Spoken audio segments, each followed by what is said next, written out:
This is Jody Shirami at astropod_cast. And this is my weekly astrology report for the week of February 20th to the 27th, Friday to Friday. And to all my new subscribers, welcome here. Thank you so much for reaching out and subscribing to me. I really appreciate it. I hope I get to know you. I hope you will share your comments and what your thoughts are. I'd really appreciate that to get to know you better. And in case you don't know what's going on here, I am an astrologist and a psychic, meaning that I study astrology to help me understand myself better and my dreams that seem to come true a lot, that are prophetic, that I've held on to for a long time. And now I'm beginning to share that and trust in my intuition and my gut feelings and my dreams more as I age.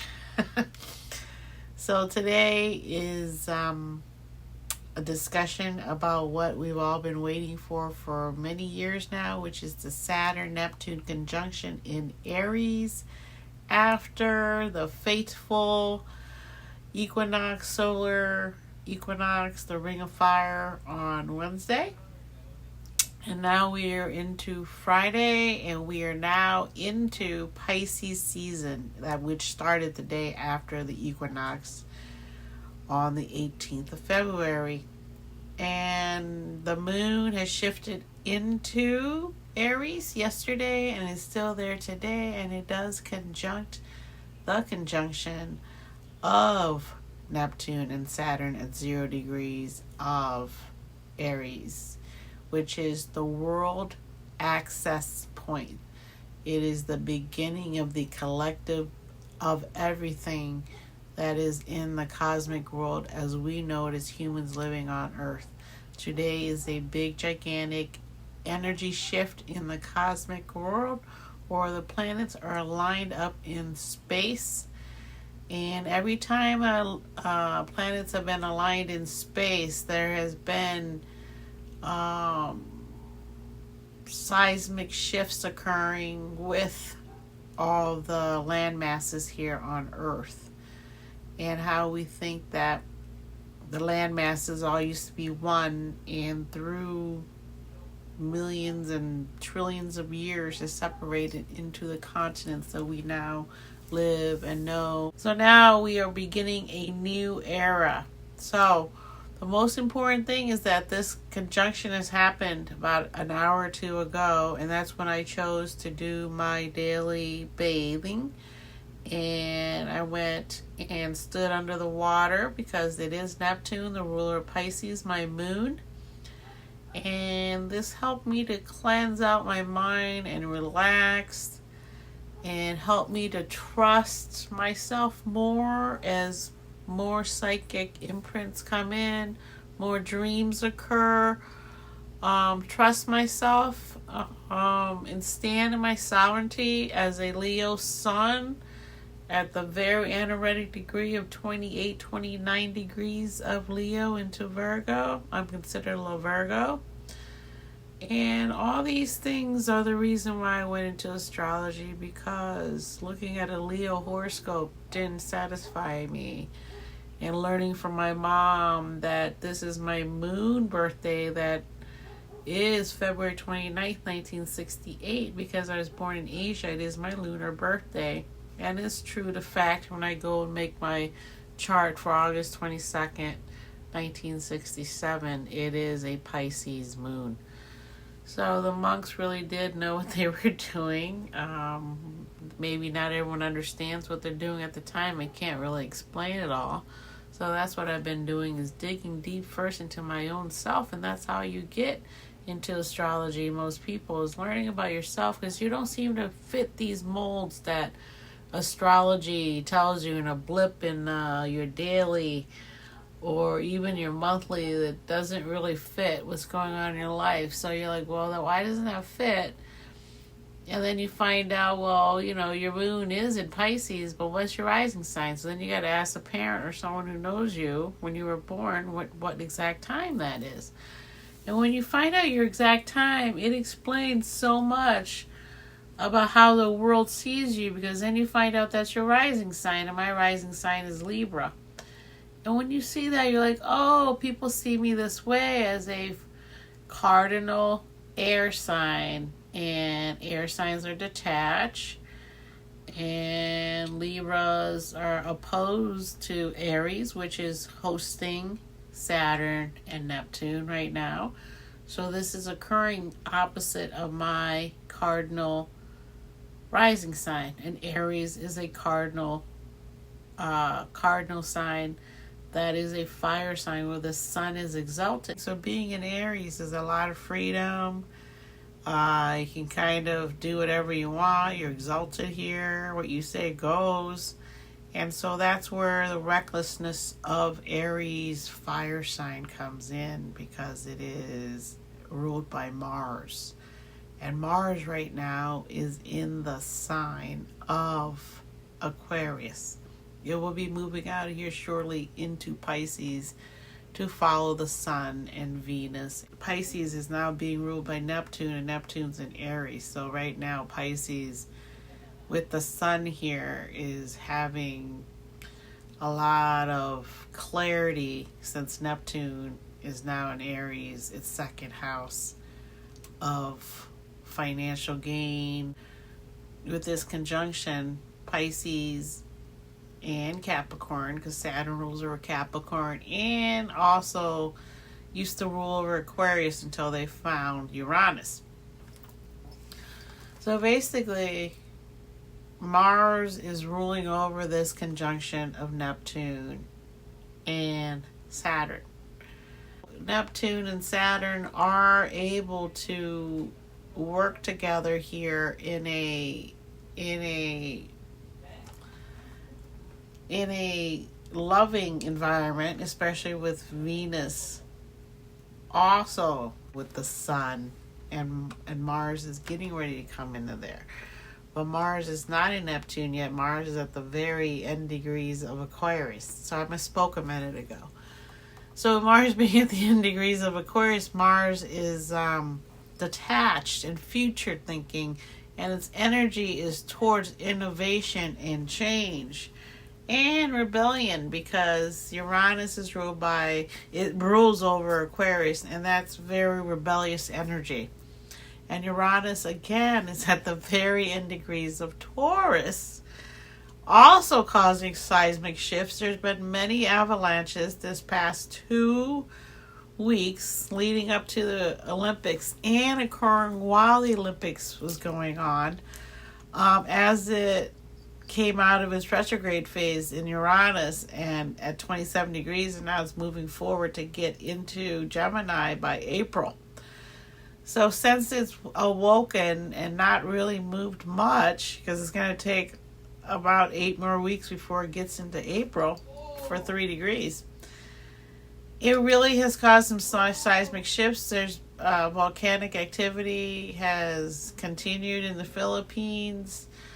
There's been some severe weather in Europe, a lot of flooding, a lot of snow in the Alps, which is causing a lot, already 70 or 80 deaths during this winter ski season in the Alps. So all this has been going on, and there was an avalanche in California that killed 8 people, the biggest one in about 20 or 40 years. So a lot of these things are happening that hasn't happened in about 40 or 50 years. And also we have a new comet in space now hanging out that we don't know what's going on with that. And 3i Atlas is getting ready to come up and meet up with Jupiter. So there's so much going on that, again, the only way to really handle this is to meditate. And so I am showering during this conjunction, and I am at peace. We got a new shower head. It's like a rain cleansing filtered water. So we got a new filter for our shower, and it's just so peaceful, and you get completely lost away with the fan on. And it was so great that I could feel everything falling away, all the dirt, all the grime, all the heaviness. And when I came out, my hair is light as a feather, like when I was younger. And I feel very optimistic, very happy, especially with the moon in Aries meeting up with Jupiter in Cancer. It's a beautiful feeling. I have great optimism for the future right now. And I think that from what I've heard from the geophysicist Stefan Burns, all of these psychic waves that are coming is affecting a lot of us who have always had these little inklings that maybe we could feel things, but we weren't sure. It's all coming to fruition now as these waves from the sun come in and all these other comets and everything just playing out. And we are at the beginning of civilization, a new civilization. The last time that this occurred with all the planets the way they are respectively in this conjunction was during the Sumerian times. That's the latest writings that we have found on Earth as our human species now, is the Sumerian time, where they invented language and paper and ways to communicate with us. So we are now at that point where 4,500 years from now, someone could come in and discover what we have done at this point with AI and look at our world and be like, wow, how did the Matrix take over? And you can easily see how, especially reliving this time period that we've all chosen to be here in to see what's going on, right? We can see how AI can take over, because when you say something's bad, people are even more interested in it. Like, it becomes a taboo, then that means I want to know more about it. Oh my God, okay. It's like our assistant that we didn't know we needed. And I can see that as well. So today is really about, because the moon's involved in this conjunction. And the sun is in the 12th house of this conjunction. So the 12th house is endings. And Neptune is the 12th house of the zodiacal wheel. And it is about endings. So our beginning in Aries, the first point of creation with the moon here, is saying to us, here's the opening you've been waiting for. The time's now. I can't give you any more than that. I can open the door for you. I can lead you to water, but I can't make you drink of that water. The water of optimism, of faith, of belief in yourself, in the goodness of the world, to continue to create and be viable life for this planet, because the planet needs us as much as we need the planet, right? Is always turning over and creating and making new life, but it needs a witness. We are the Earth's children. We're Gaia's children, and children are the witness to their parents' life. This is how I see children, because I feel as a child still inside that I was here to witness my mom's life. If we can just be here for Gaia and nurture Gaia, and just like she is our mom, because she really is, then we can learn to nurture each other the same way. I feel as though we really have a responsibility to look at ourselves in the mirror and really forgive ourselves for anything we've done. It doesn't matter whether people forgive you. You need to forgive yourself, because you live with yourself and in your own body, and only you can control the next time you're out and about and how you react to people and how you receive people. And it's not easy to be compassionate all the time. It isn't, especially if you're tired. It just isn't easy. So that's why it's important to be well rested, well fed, well nourished. Have water, have juice, do what it takes. Don't think of it as spoiling yourself. Now's the time. Don't wait till next year to wear your nicest clothes out and about. Don't wait till next year to have splurge on something for yourself. Don't wait. It's the time to live life to the fullest now, because you never know what's going to happen. Today's the first day of the rest of your life. This is the youngest you will ever be from this day forward. Today is your birthday, and that's what they mean by today's the first day of the rest of your life. And you're a witness to your parents' life, but you got to remember all those things and love them with a little bit of compassion and empathy, because they're people as well. They're not perfect. So thank you for being here. I don't have much more to say about what's going to happen, besides no one knows what's going to happen. So live your life to the fullest now. And I will be back on Patreon starting Monday. And I'm going to do my dailies from Monday to Thursday. And then Friday, I would do this weekly report and get that out. I realized when I was doing my daily on Friday, and then my my weekly, it was a lot to do on that day. And I've gotten some advice on how to build my YouTube page. And as I get more time, I will do that. But until I get more time, which might be a couple more years, I'm thinking. Thank you for being here, and I will be back on Monday. And thank you again. And meditate. Really understand this is going to take some time. A lot of time. Not forever, but Saturn will be moving out of here in 2028. And so that gives you a little bit of a timeline on how long you have to use Saturn's need to work and succeed, especially in Aries here. It's going to be a powerful feeling because it is the fire horse year this year.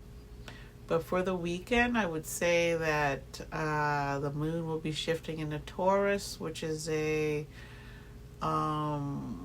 grounded earth sign, a fixed earth sign. So it's really good time to go take walks in nature barefoot if you can, and ground yourself with the new cosmic energy that's coming in from the sun and all the new comets and three-eye atlas.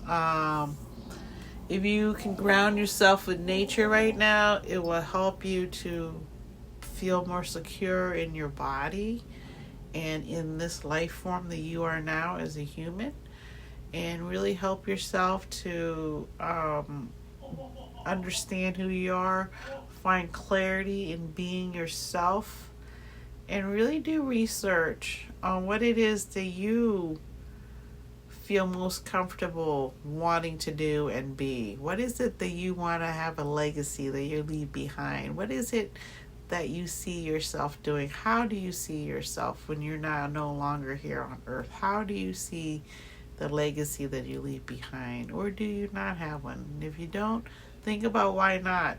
And if you have any artistic ability, really dive into that now. This is the time to do what you want, what really, really reaches out to you and cries out to you and says, "Hey, Jody, you talk about astrology, you talk about it all the time with your family." And I'm so happy just from that. So thank you so much. You don't know how much it means to me.